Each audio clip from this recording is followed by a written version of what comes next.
Hi, good evening, everybody. Looks like we have a lot of people here, a couple of people still arriving, but I think we're going to start.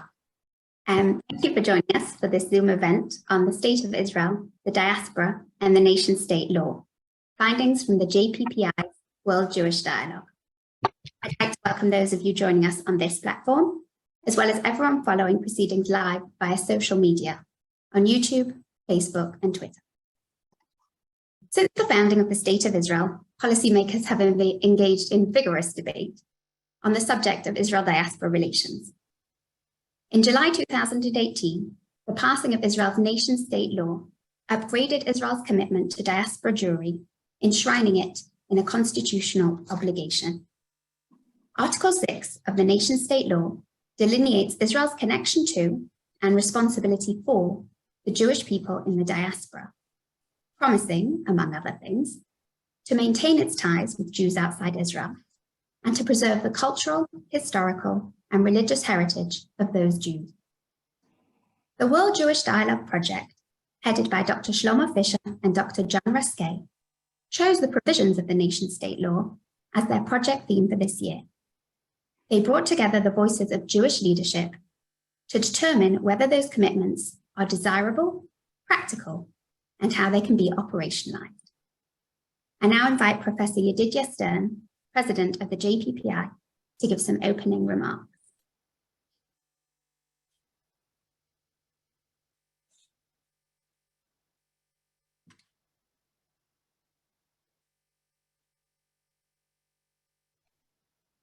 You're muted.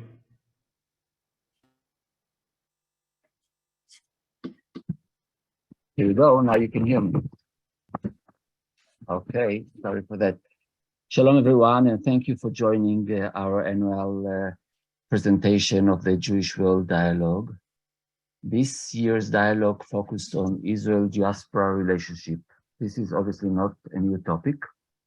Nevertheless, we decided to revisit it because of two reasons: change in reality that we are experiencing and change in the framework of this relationship. First, the change in reality. As you all know, the relationship used to be that on one hand, Israel relied on the support of the brothers and sisters abroad, and on the other hand, Jews outside of Israel crystallized important part of their Jewish identity around Israel. The two parts of this equation are changing to some degree. Israel is more self-sufficient now and less dependent on the support that used to be critical in the past. And at the same time, Israel is not necessarily central for the identity of some 40% of the young generation of North American Jews. Generally speaking, the natural sense that we are one people is unfortunately eroding. There are general universal reasons for this. We are living in a postmodern age, the impact of social media and other reasons, but it is also, I believe, a result of significant differences between the life experiences of Israeli and diaspora Jews, as well as concrete disagreements over national, religious, and cultural issues. The second reason for revisiting Israel-diaspora relationship has to do with the fact that the State of Israel has upgraded its commitment to diaspora Jewry through a new constitutional obligation written in the Basic Law Israel, the nation state of the Jewish people. Some of us like this basic law, some of us dislike it, but as you already heard, this basic law, which is part of our emerging constitution, says that Israel will act to preserve ties between the state and Jews living outside of Israel, and that the state will act to preserve the Jewish heritage of diaspora Jewry. But what is the meaning of this commitment? And how should Israel proceed to fulfill this obligation?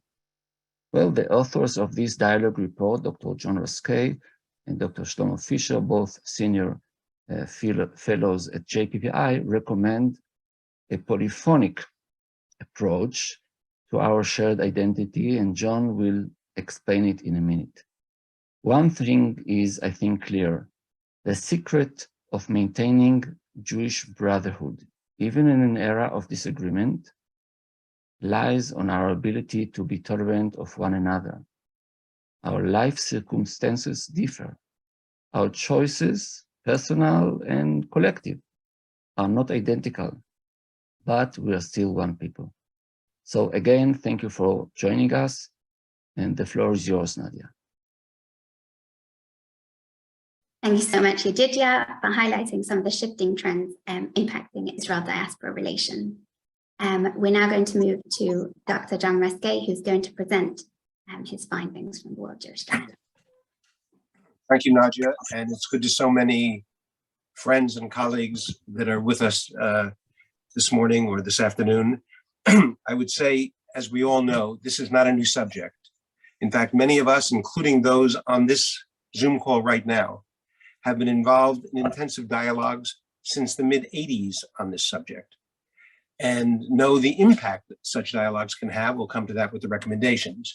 But hence, this is not new, but as Yedidia just said, what is new is now in a nation-state law, the commitment of the Israeli government to act on this matter, both on this relationship between diaspora and Israeli Jews and on strengthening heritage Jewish education of diaspora Jews. So the purpose of this was very focused, was to see if engaging Jewish leadership could develop a set of recommendations that JPPI and others could place on the table of the Israeli government as they seek to determine how to move forward. That has been the purpose, and that was the purpose of the 2021 Global Dialogue, which we convened. You've read the report, many of you. It's there. I'll be brief, and we have two wonderful commentators, friends as well, to offer their views. 16 sessions were conducted, 14 of them virtual, with 301 participants. Participants were from North America, most of them, Australia, and Israel. Sessions were convened by Jewish federations, Zionist federations, Columbia University Hillel. Given the focus on Jewish education, we asked the Jewish Education Project to convene educators, so we would have their views could be included in our thinking. And they had 2 sessions of excellent educators from throughout North America. The Masa program was also involved, and in Israel and Tel Aviv, a program for outstanding education students in Israel. The sessions were convened by large federations, New York, Cleveland, Chicago, as an example, and smaller federations like the Atlantic Council, most of you don't even know it, which is the Federation of Nova Scotia, etc. We do this work and we get quantitative data as well. We'll come back to that. So the participants of these 300 do not reflect what I would call Amcha, Jewish population as a whole. It reflects actually a younger cohort of highly engaged Jews and Jewish leadership. L'mashal, example, 64% were under 45 years of age.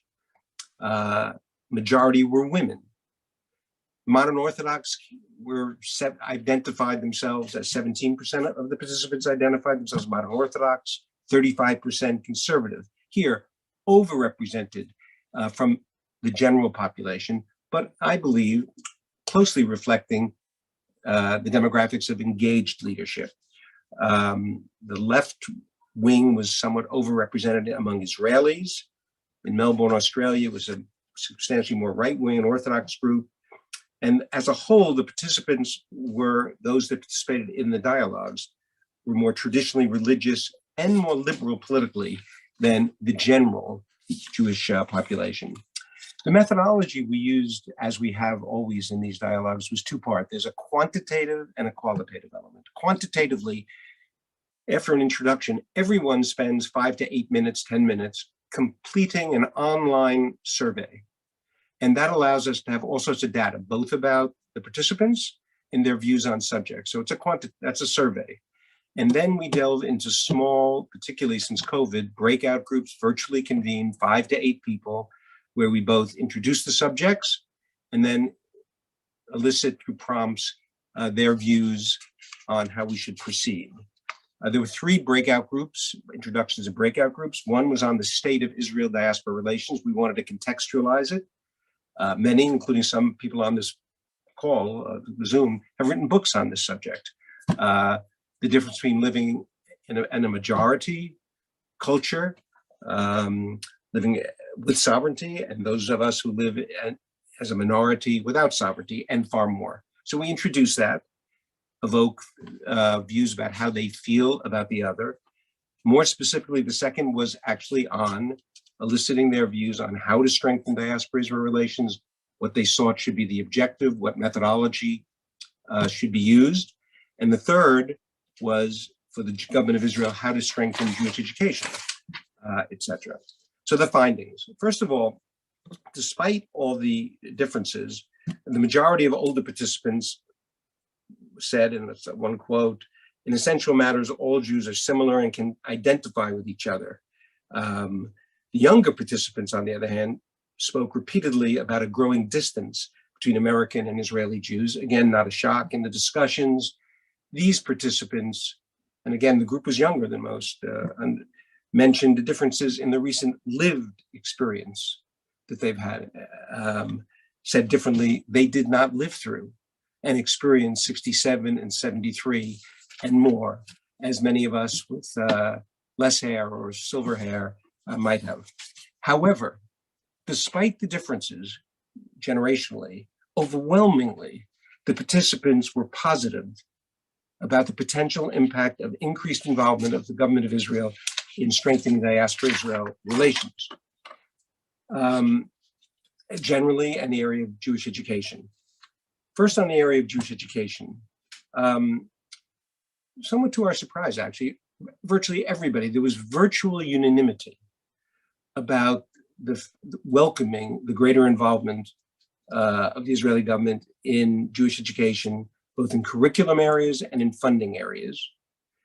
But many were also suspicious or cautious of Israeli government motives and, quote, strings attached. And this was expressed repeatedly by those who were in the groups that were more experienced as volunteer or professional leaders. Without prompting, many expressed the view that the Israeli government should focus in strengthening Jewish education of Israelis, and especially should educate them about diaspora Jewry. Many expressed the view that Israeli Jews do not know about diaspora communities, nor do they appear to really care. So that was on the Jewish education front. In the discussion on advancing ties, we first wanted to clarify how the groups felt, what the objectives of strengthening Israel-diaspora ties should be. There were different possibilities. Should it strengthen advocacy?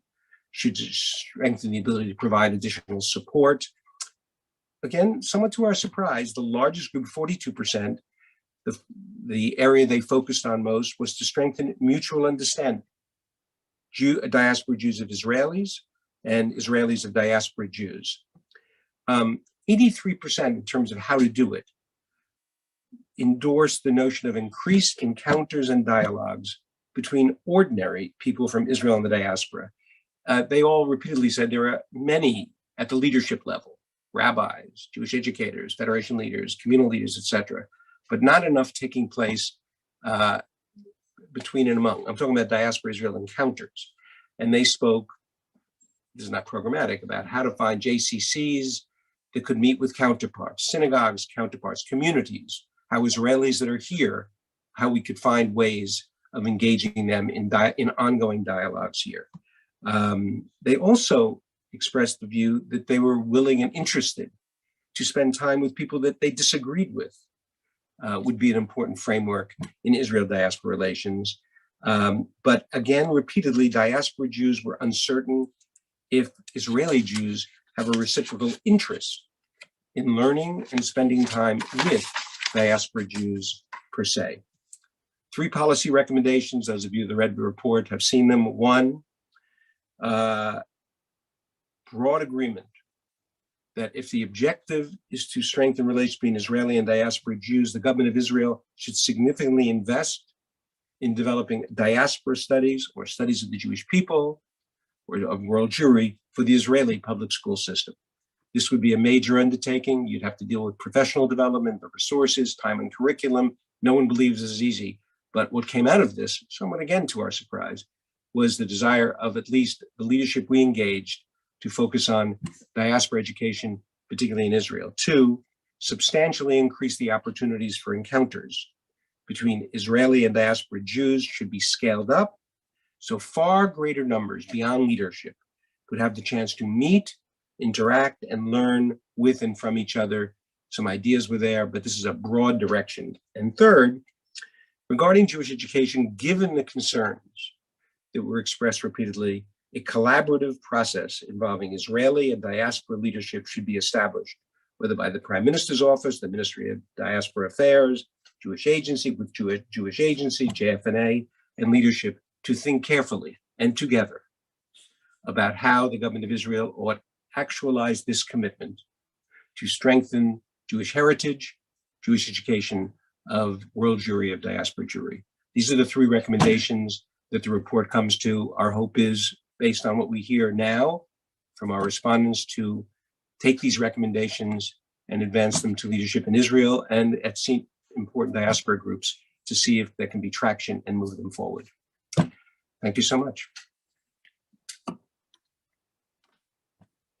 Thank you for sharing those fascinating insights with us. I should mention that the report is available in printed form like this, and also on the JPPI's website. Before I call upon the next 2 speakers to respond, I just want to mention that we're going to have Q&A after that. And so you'll be able to ask questions on the screen, but also if you prefer to put them in the chat, you can put them in the chat as they arrive. So I'd now like to invite Dr. Nachman Shai, Minister of Diaspora Affairs, to respond.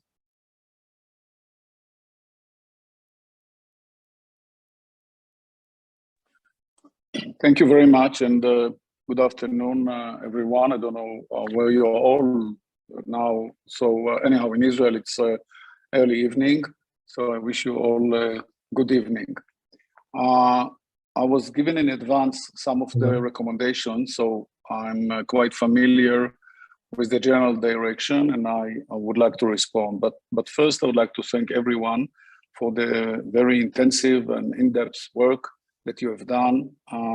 It is quite impressive that JPPI led this discussion, and I've just heard from my good friend John Ruskay how hard you worked with 16 discussions and 300 participants, and it included Australia, United States, and Israel, and some other information about the participants. So it makes it quite as I said, an impressive report. I would generally say that I'm quite familiar with the directions and with the most recommendations. Not that I've because I've read them in advance, because actually that's what the Ministry of Diaspora Affairs is doing. And if there was no ministry like that, it should have been invested or started right now, because the need, as you realize, is there. The needs are there. And there should be a clear address on the Israeli side to respond to those needs and to those recommendations that you have presented to us. I'm afraid that you are not familiar with what the Ministry of Diaspora Affairs is doing, and on that, I'm a little bit disappointed that, as far as I know, our staff, neither the ministry nor my office, were involved in those discussions, because we could have already shared with you what we have done so far and what we are planning to do in general, in particular, since I took office 15 months ago.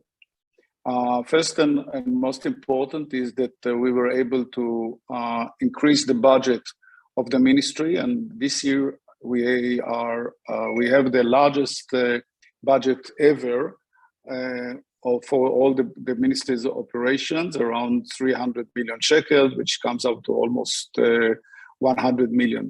That's much, much more than it was ever been given to the Ministry of Diaspora, which is not the largest ministry, as you may all guess. We also were able to add some staff to the ministry, so that helps us very much. Now, let me tell you what we are doing. Education is the core of our operation, formal and informal. We are covering through a project called United. We are covering currently over 150 schools, Jewish schools around the globe, and we intend every year to increase the number of schools that we are engaged with. At the same time, we are running another, I do it very shortly, another program called, it's part of United, but that deals with preparing informal education and creating a curriculum for digital, so it can be used by schools and educational institutes around the Jewish globe, and we launch it in November. So one program is already running and the other one there. But we are covering around 400 universities in the United States and elsewhere, university campuses, reaching 15,000 students a year, presenting programs about Judaism, Jewish studies, and Israel studies. And that program has been running now for the third or the fourth year, as far as I remember.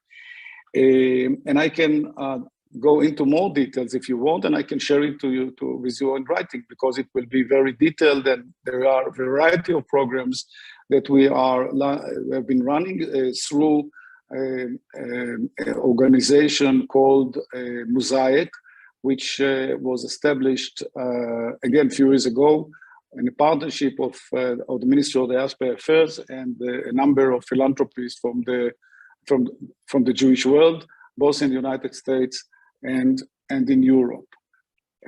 You rightly dealt also with education in Israel, and here I should also mention the project called Amiyut, or Peoplehood, that started a year and a half ago, partnering with an Israeli institute, one of the Israeli institutes. It's based on carrying the financial burden together, and we have been approaching quite a number of organizations and individuals, including the Ministry of Education, including the military, the IDF, and others, offering them programs on Jewish diaspora.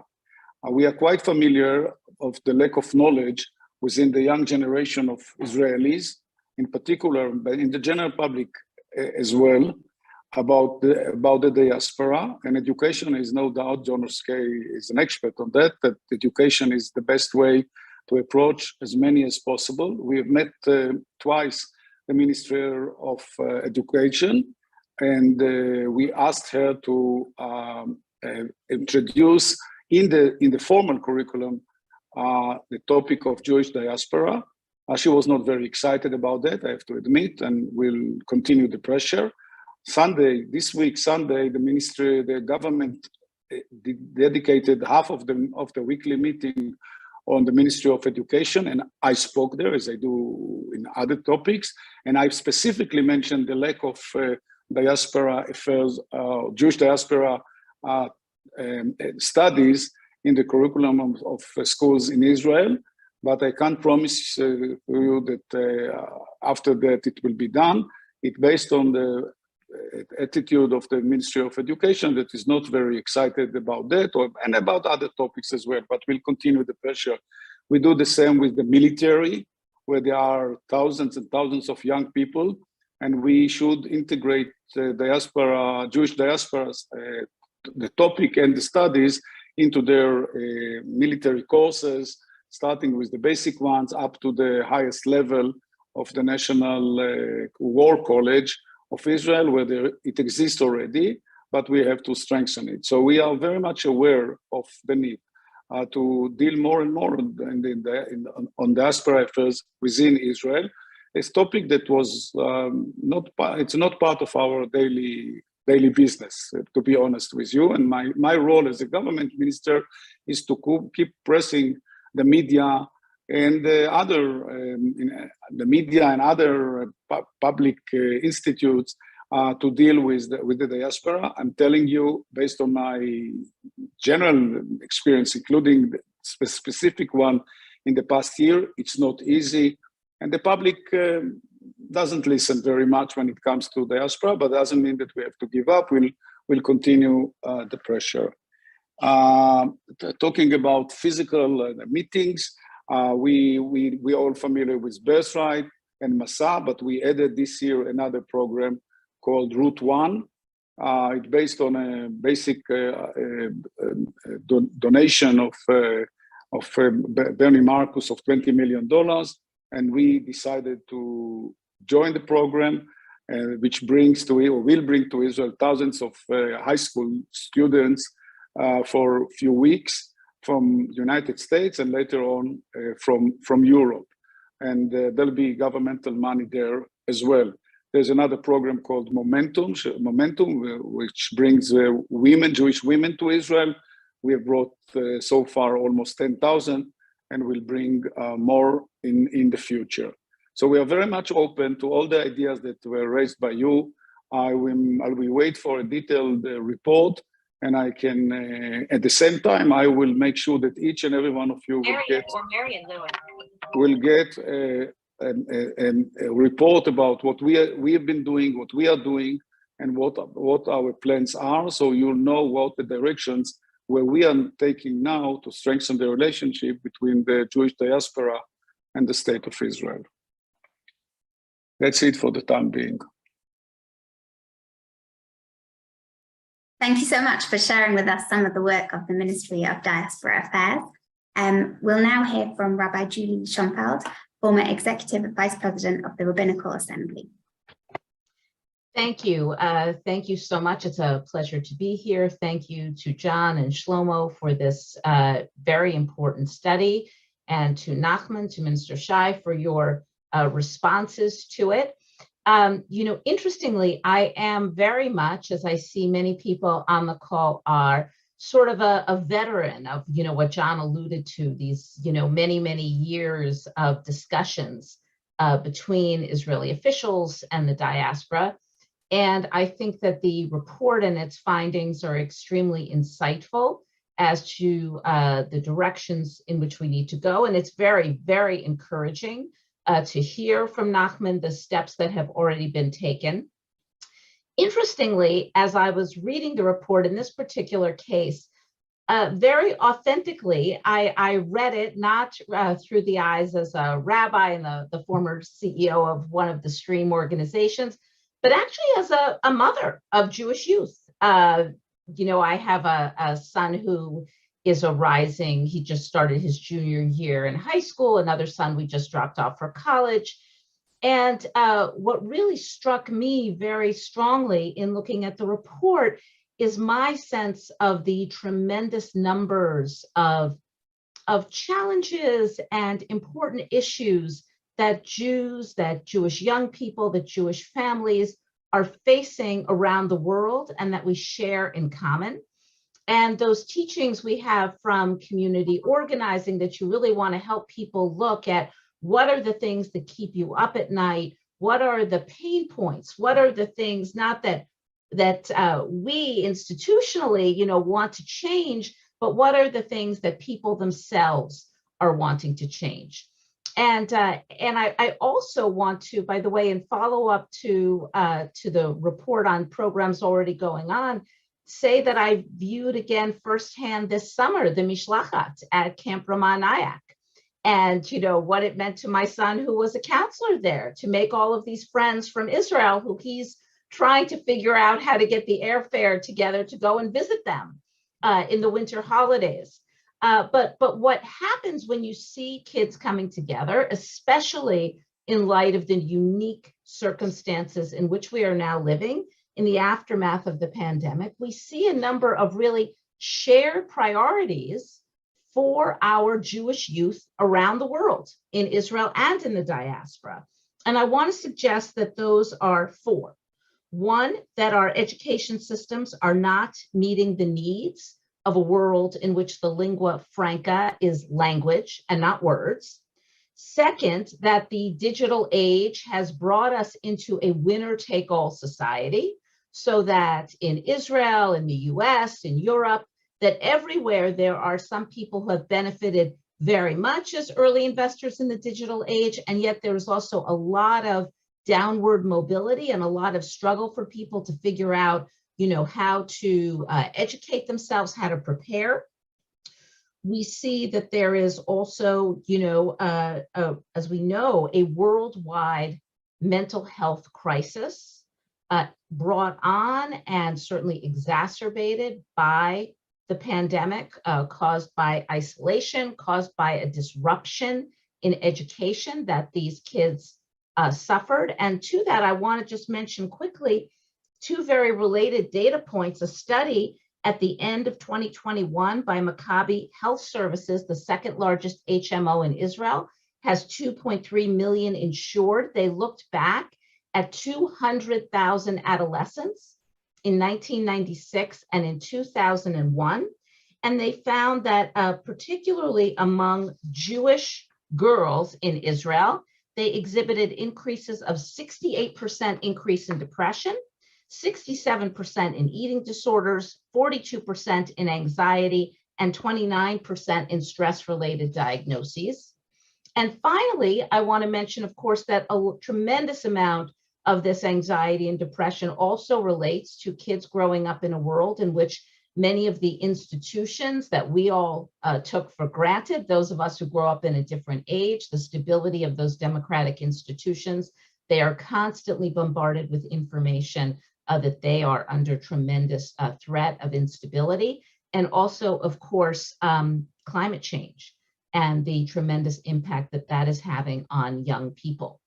So this is not to differ from, but actually to sort of, look at the findings of the study and look at the programs to which Minister Shai is referring. And to say, I think we have a tremendous number of avenues as Jewish leaders to really address the most pressing problems faced by Jewish young people that they share in Israel and in the diaspora. Israel not only has these tremendous things to offer us in terms of being, our homeland, but also, as we know, Israel is on the forefront of cognitive science, right? The solutions that are being sought to these tremendous, this is a tremendous threat. We're talking about, I should have said also, UJA did a study that showed that depression and anxiety among Jewish youth in areas covered by UJA had doubled during the pandemic. So we are talking about tremendous threats to our Jewish young people who we should educate about the diaspora, but maybe part of the way to do that is to help them, to bring shared solutions for them. So I mentioned cognitive science, and then I would be remiss as a rabbi if I didn't say sort of the obvious that Judaism is, par excellence, one of world civilization's greatest cognitive and behavioral tools for living a good life. And that is what people are telling us is the answer to this so-called mental health crisis. I think that's a misnomer. I think we're actually in a worldwide cognitive crisis. But Judaism has so much to offer, whether you present it in the realm of sacred stories and religion, or whether you present it in the realm of shared culture in terms of how it helps us constantly reach out to other people, put ourselves in community, all of the things we know, praying together, celebrating together, dancing together on the Migrash at Ramah Nayak, eating together. So I hope that as we look at this, kind of going back to the 80s, maybe even before, these differences that we've had, that we can use this moment of very serious challenges facing Jewish children and youth around the world, and use this as our opportunity, because I think that they share a lot in common. So I'm going to stop there.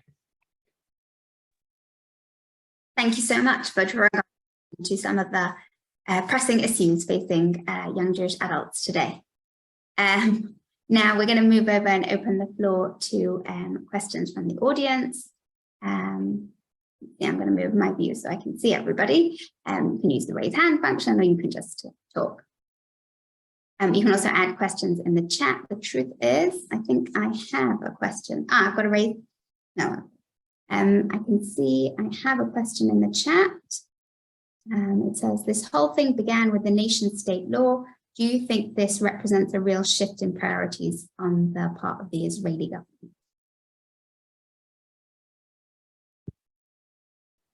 Would like to answer that? You are asking that to any of us? It doesn't say. Well, I welcome the question, and I was going to ask my friend Nachman Shai, who we worked together for many years to in birthright terms, Masa, Onward, etc. And obviously, call a kavod for the present efforts. I think this is the body of what we were suggesting is how do we scale this up and so we can impact more. And I would turn to you, Nachman, and ask, is there any way that we, world Jewish leadership, could be helpful in this process? In other words, I heard you saying that you repeatedly was speaking at cabinet meetings, and no doubt others. You work every angle you can to advance the agenda. And my question to you is do you have any advice on how world Jewry could be supportive, if at all? Or is this just something that we just need to wait to see my year?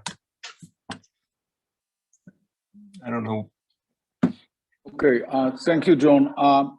Yes, of course, you are our partners, and you share with us, and we share with you the same concerns. I'm absolutely engaged with that and looking for every way I can bring together Jewish diaspora and the people of Israel, and looking for ways to strengthen the relationship. And every idea is most welcome. I think that we are already taking the right directions, and what I need is to do, if I may say, more of the same. Instead of investing in people or in Amiyut in Israel, 8 million shekels a year, which is in 2 years actually, it's no money. If we can double the sum and of that sum of money and do more things in Israel, and to help educate more Israelis about the diaspora, and we know how, but we are limited by budget constraint. The same applies to United, for example. United covers currently, as I said before, around 150 schools. We may reach more, 20 or 30 or 40 or 50 a year, but there are 1,500 Jewish schools in the world.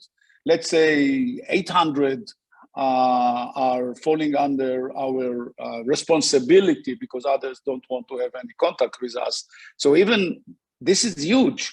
I just calculated it will take us 7 or 8 years to get to all those schools, so to integrate Jewish studies or Israeli studies into their curriculum. 7, 8 years is a long time. If we have more financial resources, we can cut the timetable to half or one quarter. That's what we have to do. The same applies to Route 1. The same applies even to Masa. We have no financial issues with Taglit, thanks God, and thanks to the Edelson family. We are fine with Taglit. But other programs, they all need money. It's all about money. Of course, I'm ready to sit down with you and get some new ideas, which is fine. I told you, we have the financial resources, but we need partnership. We can't do it only by ourselves. The state of Israel, the finance ministry would like to share these missions or to partner with other organizations or philanthropists or foundations from the Jewish world. That's the requirement. We can't do it by ourselves. That's the system which the state of Israel decided to run that business. Good or bad, this is the reality. I'm unable to change it now. I'm unable because of the election period to do many things, but that's something different. So it's a matter of money. If we have more funds for that holy goal, if I may say, we'll do much more. And I'm sure that I can convince the Israeli side to allocate more money, because that government is fully convinced that Jewish diaspora is an integral part of the Jewish people, and we have to work together in order to reach the same goals. And it's the prime minister, the alternate prime minister, the finance minister. Really, I can see the entire cabinet in front of me right now, and I have many partners there. But it has to be done by both parties. It cannot be done just by the state of Israel. Thank you. We have a few questions coming in, so we're going to take 3 questions at once now. The first is in the chat. It says, the Jewish Agency has engaged in many initiatives through its Connect unit to address this issue. Has anyone looked at them to see if they're making any difference? And then we're going to move on to questions. If Yedidia, you could ask your question, and then Michael, well, if you could ask yours, and then we'll get responses. Yeah, I'll make it very short. I think the main issue is not money. The main issue is will.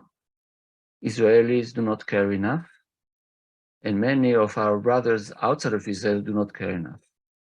And the strategic issue is, how can we change the will of the people to invest in the brotherhood between us, to make us one under new conditions. There's new conditions, not more the same. Talking as an Israeli, I would say that the Israeli taxpayer should be much more involved in the future of half of our nation who are not Israelis. In order to achieve this, you need to educate next generations of youngsters in Israel to understand the importance of the other half of the nation. Israelis are nationalists, you know that. But the meaning of being nationalist is not only being right-wing, it is also taking responsibility for the nation, for those who are not necessarily citizens of the state of Israel. What needs to be done for the longer run, and this is a long run, everything is long run here, for us Jews, we need to educate every Israeli kid in high school and later on in the university about our people who are not citizens of the state of Israel. At the beginning of it, as Shai said, Nachman Shai, the minister, there is a beginning of it. It's not enough.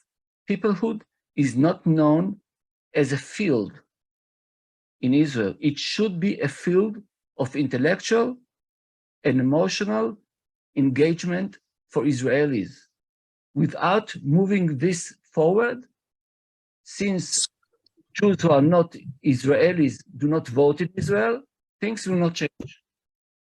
So if you ask me what will be number 1 for the long run as a strategic plan in order to implement our responsibility according to the nation state, Israel as a nation state of the Jewish state for everybody, is educating Israelis about the brothers outside of Israel. We at JPPI are going to invest a lot in this because we believe this is the long run solution that needs to be done. Thank you. Okay, so now we're going to take Michael Wow's question, please. Hi. So I applaud the study, and I certainly applaud and recognize the importance of educating as a significant step. But I think something has to be done even before that in the educational process, and that is we have to agree on a shared reality. And one of the problems is I think we're in a case of a cognitive dissonance where perceived realities of what Israel and diaspora look like are kind of very different. So for most diaspora Jews, they support a two-state solution. They believe in a peace process, but most Israelis have given up on the peace process and they feel there isn't a partner for peace. Most Israelis feel that diaspora Jews are at peril, both from anti-Semitism and intermarriage, and should make Aliyah, while most diaspora Jews feel that they're pretty comfortable and the diaspora communities are stable and will not only survive, but will thrive. And just another example is diaspora Jews are really concerned about the Kotel issue. And for 99% of Israelis, it's a total non-issue. So I think as part of that educational process, we actually must first agree about what reality is, what the facts are, what the problems are, and then can we start the dialogue and educate each other about how to work closer together. Okay, so we're just going to take one more question in this round from Michael Siegel, and then we're going to go to answers from the speakers. Okay, thank you very much. I think I did unmute myself. Let me do it again. Am I on? Am I good? Okay, thank you. So somebody asked a question, let me answer it. The Jewish Agency has metrics on literally every program that they run. If you're interested in the outcome of any of the Jewish Agency programs, contact Chevy Greenfield, who will provide any data that you need. Secondly, when you actually stick to the issue, I think, of what the report was about, which was, the issue of connectivity between the diaspora and Israel, as opposed to all the other issues that are confronting youth and the Jews and Israel. If you leave all that aside and said, what are we going to do about connectivity? A number of years ago, at a what's called a coordinating committee between the Jewish Agency and the government of Israel, the prime minister at the time basically challenged the Jewish community to do partnership with city to city. There is tremendous outcome relative to that program. I think we have to look at this issue of connectivity in the same realm. But I do think we have to focus on where outcome can actually lead to the desired change, which is you have to basically throw a lot of things away and focus on people who are under 18 years old. And it is a person-to-person connectivity. If you go to the Montessori methodology, people of age learn from other people of their own age and their contemporaries. They don't learn from 70-year-olds or 50-year-olds how 15-year-olds should look at connectivity to the world.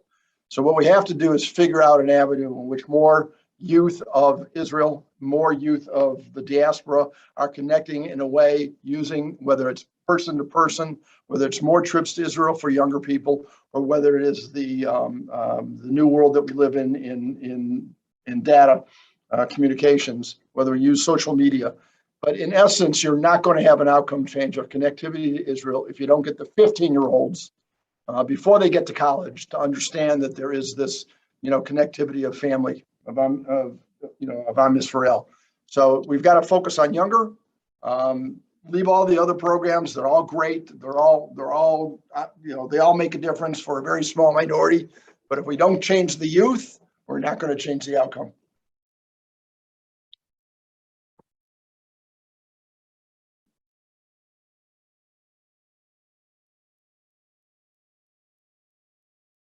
So who would like to give answers to any of those questions that we collected in that round?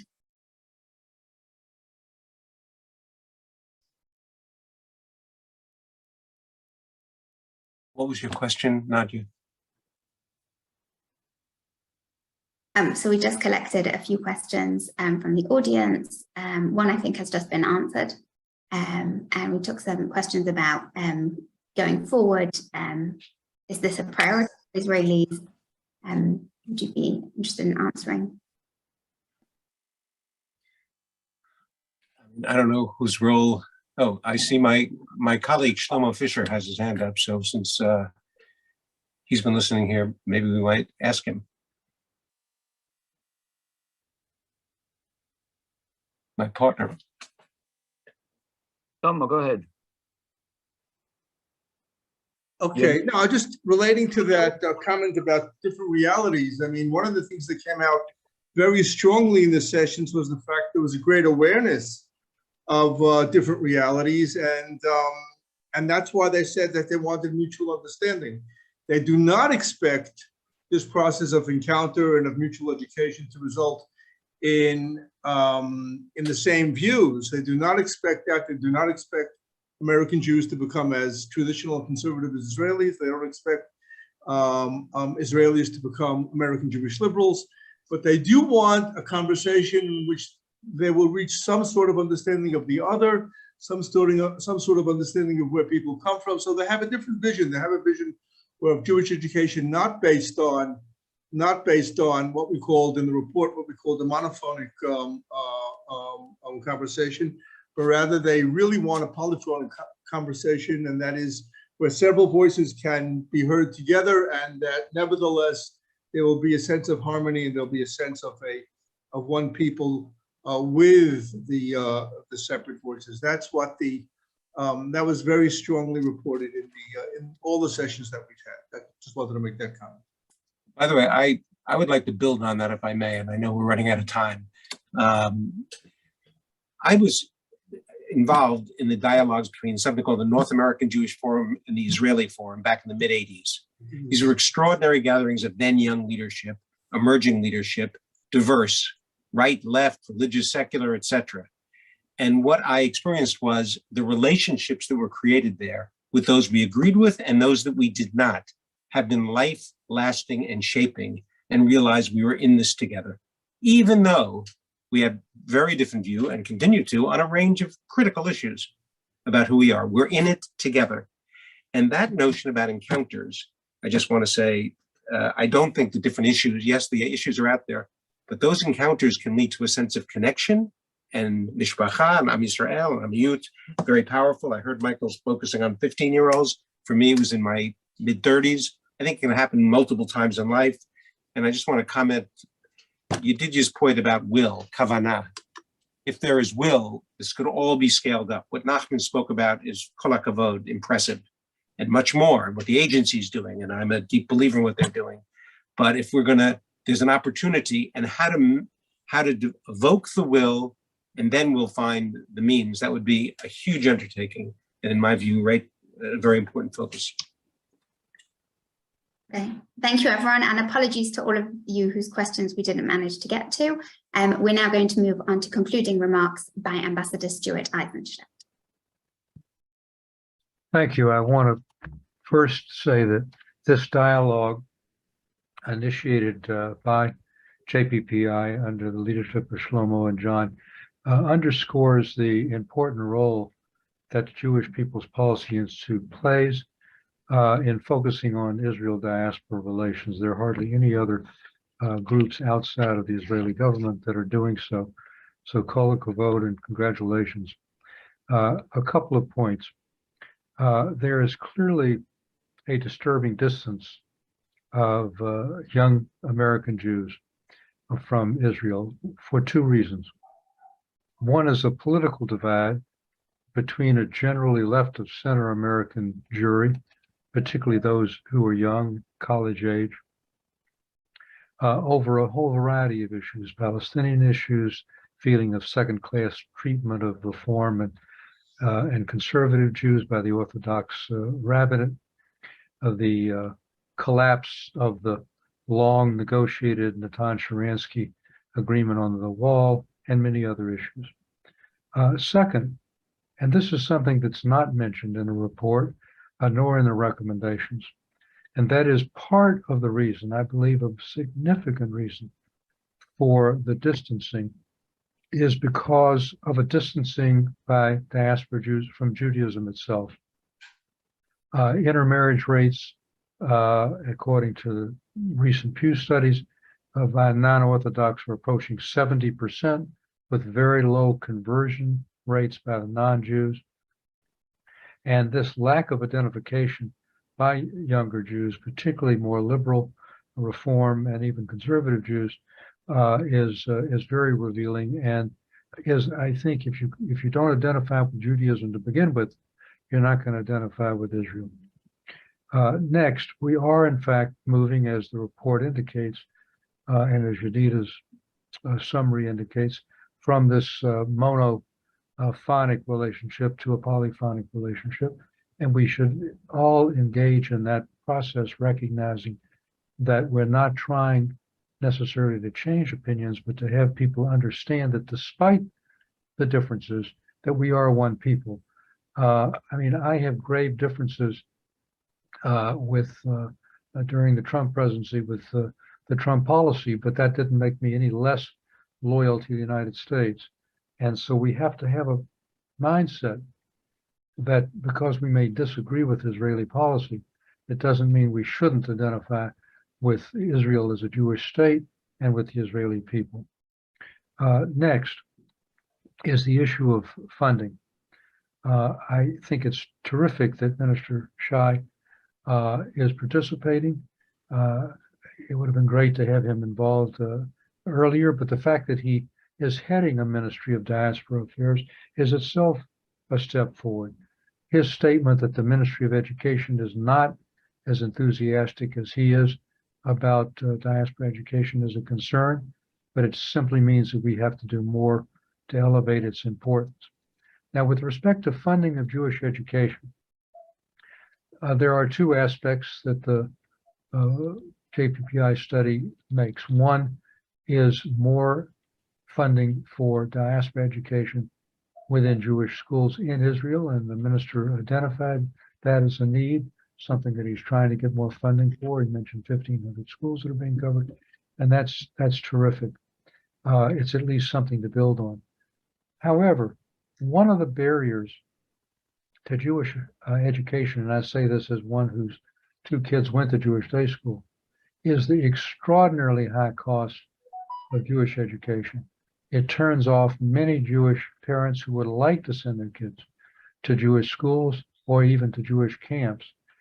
So to the extent that Israeli government money can be used to lower those costs, to subsidize the cost of Jewish education and day school education, would be a tremendous step forward in encouraging more Jewish studies and more Jewish identification, which will lead in and of itself to greater identification with the state of Israel. So I think that this is a very good start. The report is a very good start. The broader issue that I've raised of a lack of Jewish identification is something beyond this report itself, but it is, I think, at the core of one of the reasons why we have a lack of identification by young people with Israel.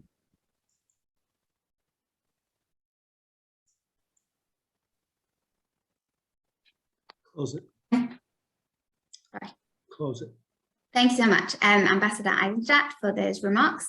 And thank you, everybody, for joining us. That concludes our program. I do want to mention one other thing, if I might. I found from years when I was president of the JCC in Greater Washington, we had a shaliach. There is no shaliach now.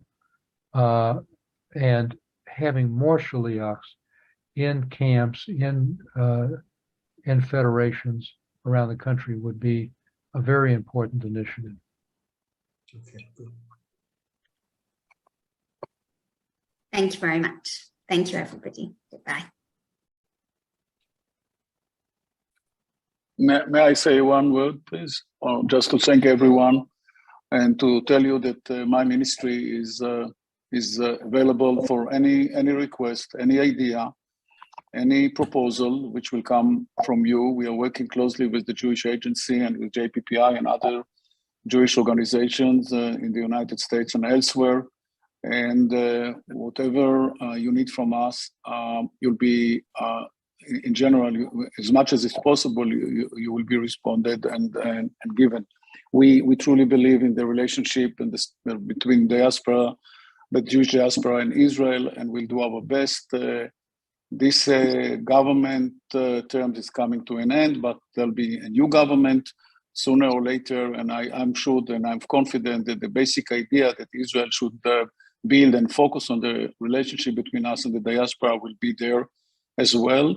So in between everything you have in mind, I'm as long as I'm there, I'll do my best to go forward and really to do everything to improve the relationship between the two, let's say, parts of the Jewish people, the one in Israel and the one that is out of the country.